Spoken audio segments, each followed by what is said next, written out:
Suatu hal bisa dianggap benar atau beretika apabila proses yang ditempuh untuk mendapatkan hasil tersebut juga benar secara moral. Sederhananya, hasil atau dampak dari suatu tindakan itu bisa dianggap benar apabila proses yang dilalui dalam tindakan tersebut juga benar secara normatif. Kenapa kita harus berlaku jujur? Karena itu adalah suatu kewajiban atau suatu hal yang benar secara normatif. Sifat perilaku itu sendirilah yang menentukan apakah tindakan itu bermoral atau tidak. Pernyataan ini merupakan gambaran sederhana dari filsafat moral deontologi yang dikemukakan oleh Immanuel Kant. Sekarang, pertanyaannya, apakah joki tugas merupakan hal yang benar dan beretika? Sebelumnya perkenalkan, nama saya Tarik Zahra. Nama saya Raisa Dilan Sakarisa. Dan di sini kami akan memaparkan terkait dengan karya tulis ilmiah kami yang berjudul Pergeseran Nilai Moral Pelajar dalam Fenomena Joki Tugas, yang ditujukan untuk pemenuhan tugas bahasa Indonesia tingkat lanjut yang diampu oleh Bapak Jihaduddin Akbar. Baik, pendahuluan, joki tugas merupakan sebuah fenomena sosial yang kontroversial. Meskipun joki tugas selalu dianggap salah, terdapat perubahan moral dari generasi ke generasi. Generasi dahulu menolak praktik ini dan mereka menyatakan dengan tegas bahwa mereka tidak pernah dan tidak akan pernah melakukan tindakan ini. Sedangkan generasi sekarang mengetahui bahwa joki tugas itu salah, namun mereka tetap melakukan hal tersebut dengan berbagai alasan dan pembenaran. Kesimpulannya, praktik ini bertahan karena tingginya minat masyarakat. Joki tugas didefinisikan sebagai sebuah pekerjaan jasa yang berfokus pada layanan pengerjaan tugas sekolah maupun kuliah dengan imbalan yang disepakati oleh pihak penyedia dan pihak pengguna sebelum pekerjaan itu diambil. Layanan yang disediakan oleh penyedia joki tugas umumnya terbagi menjadi beberapa kriteria, yaitu jasa tulis, latihan soal, presentasi, bahkan karya tulis. Adapun patokan harga yang ditetapkan oleh penyedia joki tugas sangatlah beragam, mengacu pada tingkat kesulitan tugas yang dijokikan atau pada tenggat waktu yang diminta. Pada awalnya, joki tugas ditawarkan secara verbal atau mulut ke mulut oleh perseorangan yang memiliki kelebihan di bidang akademik kepada orang-orang di sekitarnya. Namun, semakin berkembangnya teknologi, khususnya sosial media, kini tidak hanya perseorangan saja yang menawarkan jasa joki tugas.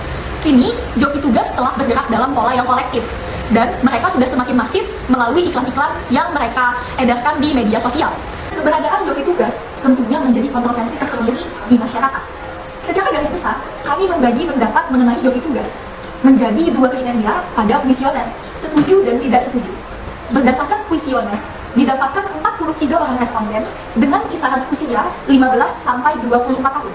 Terdiri dari 33 orang pelajar sekolah menengah atas, 76,7%, dan 10 orang mahasiswa, 23,3%.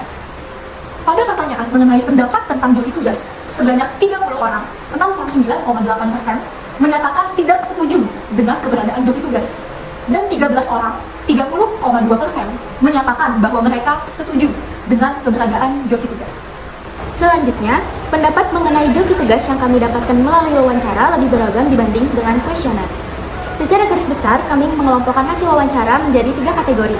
Yang pertama, setuju dengan adanya joki tugas. Yang kedua, netral. Dan yang ketiga, tidak setuju dengan adanya joki tugas. Yang pertama, narasumber A berusia 44 tahun. Narasumber A menyatakan bahwa ia tidak setuju dengan joki tugas karena dianggap sebagai ketidakjujuran dan merusak dunia pendidikan. Ia tidak ingin kita sebagai pengguna joki tugas itu melanggar tanggung jawab kita.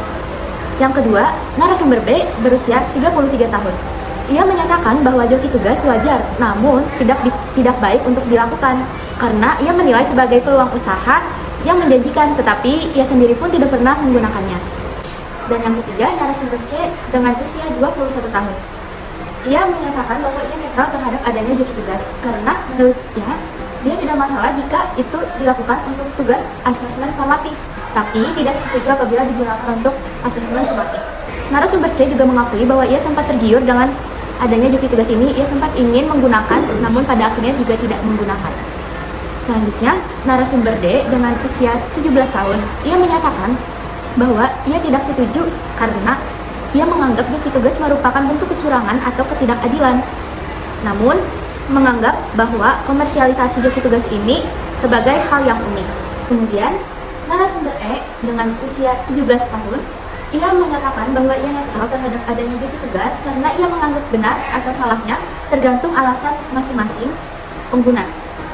Ia mengakui dampaknya joki tugas ini adalah terhadap etika, legalitas, dan praktis secara potensi ketergantungan.